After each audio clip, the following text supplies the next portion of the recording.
Assalomu alaykum, hurmatli tinglovchilar. Bugun sizlar bilan tikuvchilik gazlamalarining tuzilishi va o'rilishini o'rganish mavzusida ma'ruza mashg'ulotini olib boramiz. Demak, insoniyat yaratdiki, barcha insonlarda demak matolarga bo'lgan ehtiyoj bor. Matolarimiz ma'lumki 3 xil turda olinishiga qarab bo'linadi. Bu gazlamalar, trikotaj matolari va noto'qima matolar.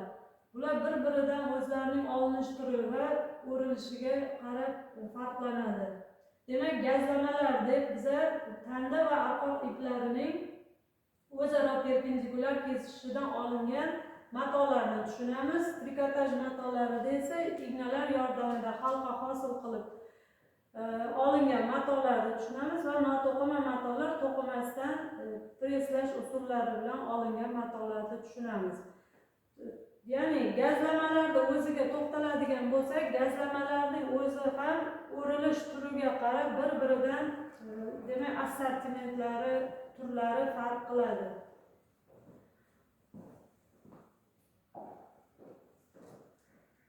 Bugungi mavzumiz rejasi demak oldin o'rilishlar haqida tushunchalarga ega bo'lamiz va o'rilishning turlari bilan tanishib chiqamiz.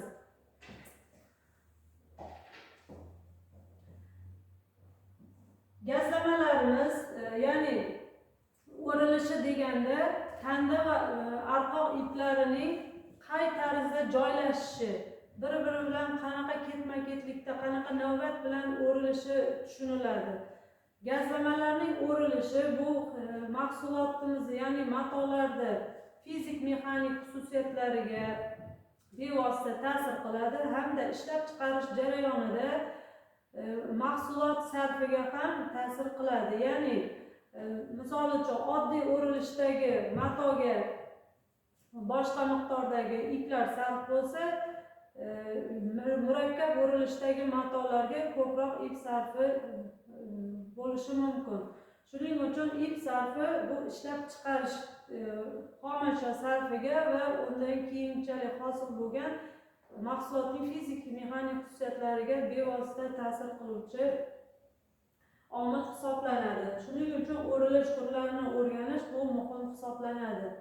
Gazlamalarimizning o'rilishlari 4 xil bo'lib, ya'ni birinchisi bosh o'rilishlar, ya'ni oddiy o'rilishlar deyiladi. Ikkinchisi mayda gulli o'rilishlar va uchinchisi murakkab o'rilishlar va to'rtinchisi yirik gulli o'rilishlar deyiladi.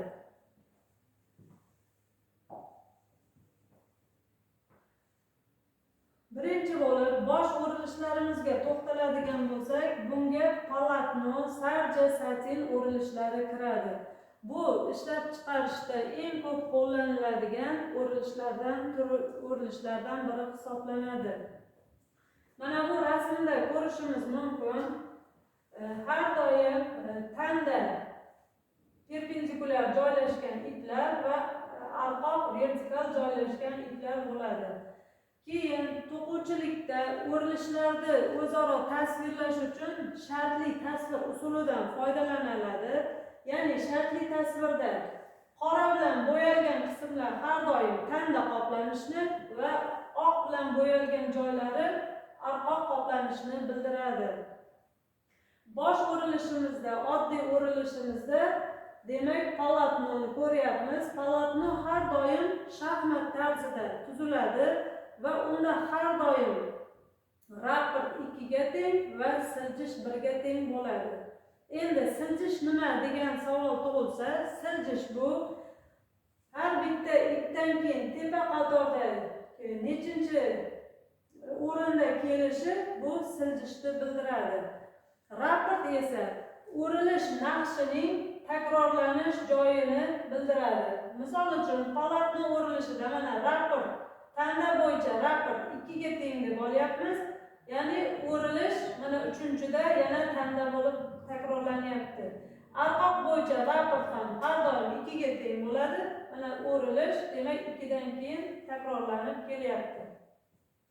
Demak, palatno o'rilishidagi qoida har doim tanda va arqoq raporti 2 ga teng va siljish 1 ga teng bo'ladi. Palatno o'rilishida ko'plab bo'z matolari ishlab chiqariladi. Bo'z matolarimiz demak xo'jalik ishlarimizda ko'p foydalaniladi. Polotno o'rilishida ya'ni har doim bir sistema tanda iplari va bir sistema arqoq iplari ishtirok etadi. Keyingi o'rilishimiz bu o'sha bosh o'rilishlardagi ikkinchi o'rilishimiz sarja o'rilishi bo'lib, bu har doim misol uchun raportda sizlarga mana bu yerda misolda sarja 1/2 berilyapti, sarja 2/1 berilyapti. Sarja deganimizda mahrajidagiga qaraymiz. 1 degani demak tanda qoplashlar sonini beradi har doim. 2 degani mahrajidagi raqam arqoq qoplanishlar sonini beradi. Shuning uchun har doim sarja o'rilishida raport surat va mahrajning yig'indisiga teng bo'ladi. Ya'ni bitta qatorda nechta tanda qoplash va nechta arqoq qoplashiga qarab o'shani yig'indisi mana tanda raportini beradi. Endi qoplash degan tushunchamiz bor. Tanda qoplash va arqoq qoplash. Tanda qoplash degani arqoq iplarining ustidan kesib o'tgan ipimizga tanda qoplanish deymiz va tanda ostida qolib ustiga arqoq iplar qoplab chiqsa, o'tishi bu arqoq qoplash deyiladi. Va sarja o'rilishida yana bitta qoida, siljish har doim birga teng bo'ladi. Shuning uchun mana o'zimiz ishlatadigan jinsi matolarida har doim diagonal tarzda chiziqlar hosil bo'ladi. Bu sarja o'rilishida har doim diagonal chiziqlar hosil bo'ladi. Chunki siljishi birga teng bo'lgani uchun.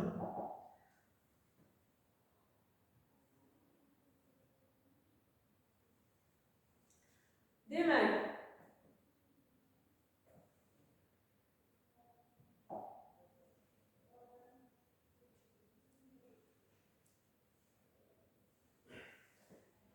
sarja o'rilishimizda har doim 2 ga 1, 3 ga 1, 4 ga 1 va 1 ga 2, 1 ga 3 va 1 ga 4 bo'lishi mumkin.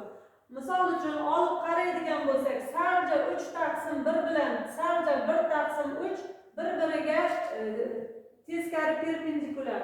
Bunda 3/1 da tanda qoplanishlar 3 ga teng bo'lyapti va bitta arqoq qoplanish bo'lyapti. 1/3 da esa bittagina tanda ipi va 3 ta arqoq ipi tepaga chiqadi. Demak, sarja o'rilishidagi qoidani yana bir eslatib o'tamiz. Raport har doim surat va mahrajdagi sonlarning yig'indisiga teng bo'ladi va siljish har doim birga teng bo'ladi.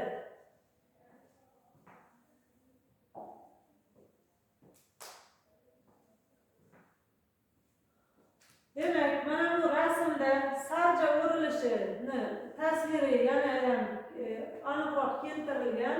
Mana bu yerda o'rilishi 3/1, 3 ta tanda qoplash va bitta arqoq qoplash. Siljish birga teng. Mana bu yerda tasviriy ko'rinishi tanda qoplash, arqoq qoplash. Tanda 3 ta tanda ustida turibdi va bitta arqoq tepada. Va buni ko'ndalang kesim ko'rinishi.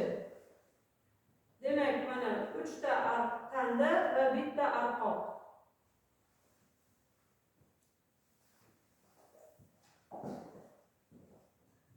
Keyingi o'rilishimiz mana sarjani matolarimizdan namunalar ko'rsatilgan va rasmlari. Keyingi o'rilishimiz bu satin o'rilishi.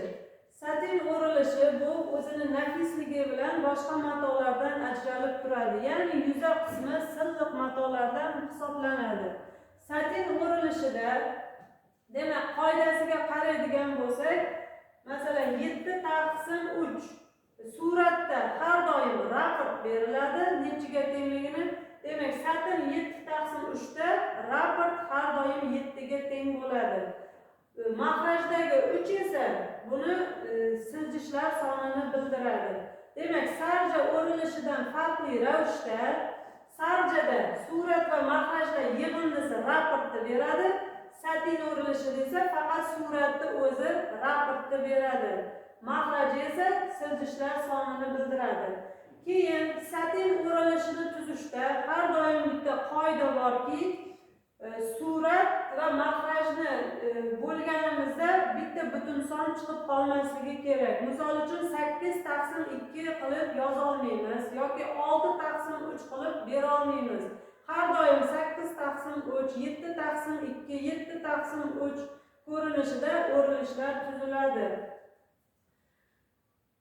Satin o'rilishi demak, polotno o'rilishi bilan satin o'rilishida zichlikda ham farq seziladi. Misol uchun, polotno o'rilishida har bitta ipni orasida bir-biri bilan kesishganlik hisobiga tanda va arqoq iplarining orasida zichliklari kamroq bo'ladi. O'zaro o'rtada iplar tushganlik hisobiga. Satin o'rilishida esa mana kuzatishimiz mumkin, bitta tanda ipi va 6 ta arqoq ipi kelyapti. Bu degani 6 ta ipni orasiga, arqoq iplarning orasiga hech narsa joylashmasdan bir-biriga zich bo'lib kelyapti. Shuning uchun polotnoga nisbatan satin o'rilishida arqoq bo'yicha zichlik yuqori bo'ladi. Havo o'tkazuvchanligi ham shunisida farq qiladi.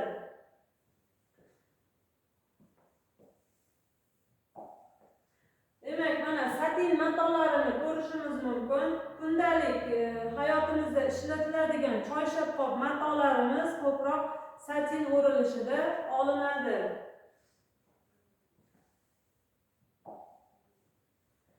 Keyingi o'rilishimiz bu bosh o'rilishlar guruhidagi satin o'rilishini teskarisi bu atlas o'rilish hisoblanadi.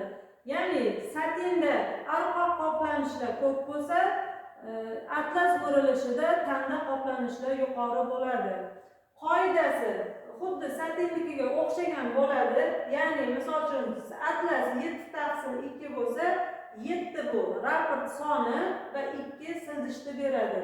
Mana 7 raport va 2 tadan keyin siljiyapti. 1 2 siljigan, 1 2 siljigan.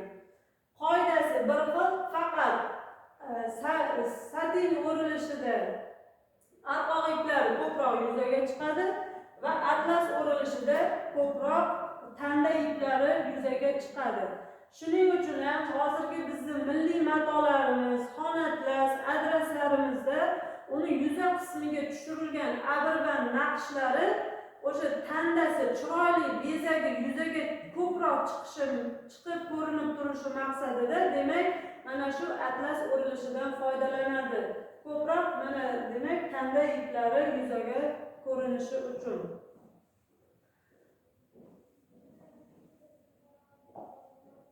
Mana demak, abirband usulida olingan tanda iplari orqali to'qilgan, demak, xon atlas matolarimiz.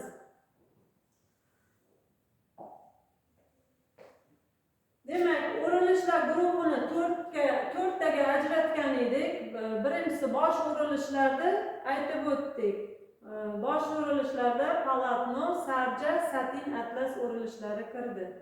Endi ikkinchi guruhi bu mayda naqshli o'rilishlar. Mayda naqshli o'rilishlarga demak, bosh o'rilishlarning hosilasi asosida olingan o'rilishlarga mayda naqshli o'rilishlar deyiladi. Misol uchun tanda repsi, arqoq repsi, ya'ni reps o'rilishlari bor, ragoshka o'rilishlari bor. Bular demak mayda naqshli o'rilishlar guruhiga kiradi. Mana bu yerda ko'ndalang reps va bo'ylama reps ko'rsatilgan. Ya'ni bu yerda tanda iplari kuchaytirilgan, bo'ylama repsda esa arqoq iplari kuchaytirilgan. Reps matolarini demak hayotimizda kuzatadigan bo'lsak, mayda yo'l naqshli matolarimiz mana shu mayda gulli naqshli o'rilishlarda hosil qilinadi. Ya'ni o'sha bosh o'rilishlarda hosilasi asosida tashkil qilinadi va mayda naqshli o'rilishlardan turlari juda ko'p hisoblanadi. Va mana ragoshkamiz bor. Ragoshkada tanda ham, arqoq ham kuchaytirilgan, bo'ylamasiga ham, ko'ndalanga ham. Shuning uchun bunda ragoshka hosil bo'lib, matoni nomi ham shunday belgilanadi.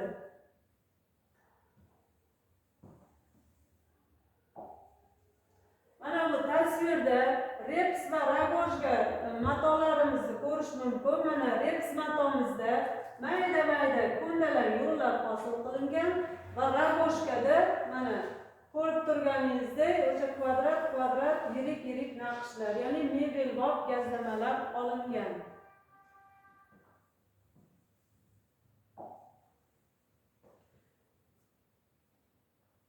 Demak, 3-guruh matolarimiz mayda gulli naqshlardan keyin bu murakkab gazlamalar o'rilishi.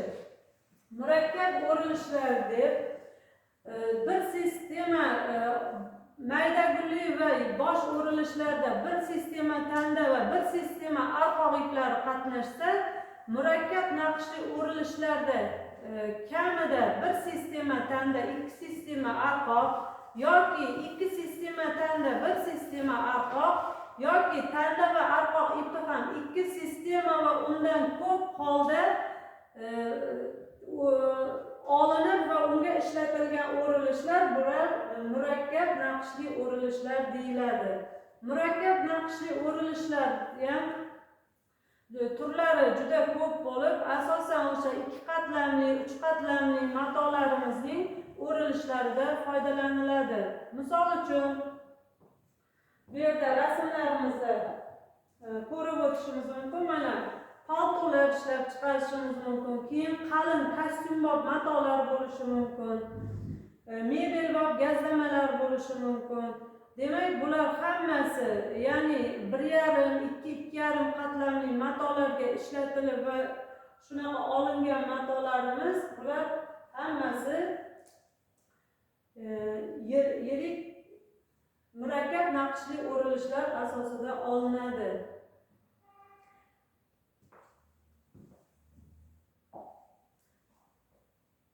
Keyingi demak guruhlar bo'yicha ko'rib chiqsak, 4-guruhimiz bu yirik naqshli o'rilishlar.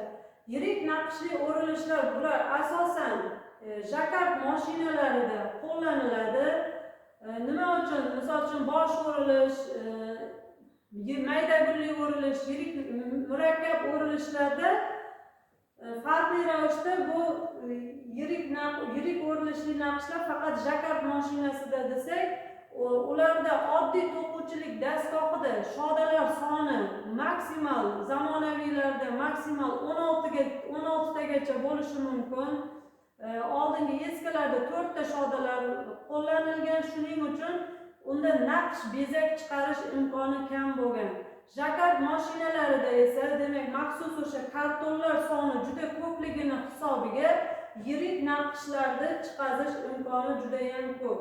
Shuning uchun jakard mashinalarida asosan yirik naqshli o'rilishlar qo'llaniladi. Hozirgi kunda yirik naqshli o'rilishlarimiz juda keng qo'llanilmoqda respublikamizda ham. Demak, hozir gilamlar ishlab chiqarishda, demak katta adyollar, yopinchiqlar ishlab chiqarishda, katta gulli mahsulotlar ishlab chiqarishda, demak yirik naqshli gazlamalardan, ya'ni yirik naqshli o'rilishlardan foydalaniladi. Demak, bugungi mavzumizda shu asosan 4 ta o'rilishni ko'rib chiqdik. Demak, o'rilishlar bu har bitta mahsulotni asosiy xususiyatini belgilashga ta'sir qiluvchi omillar hisoblanar ekan. Shu bilan mavzumiz tugadi. E'tiboringiz uchun rahmat.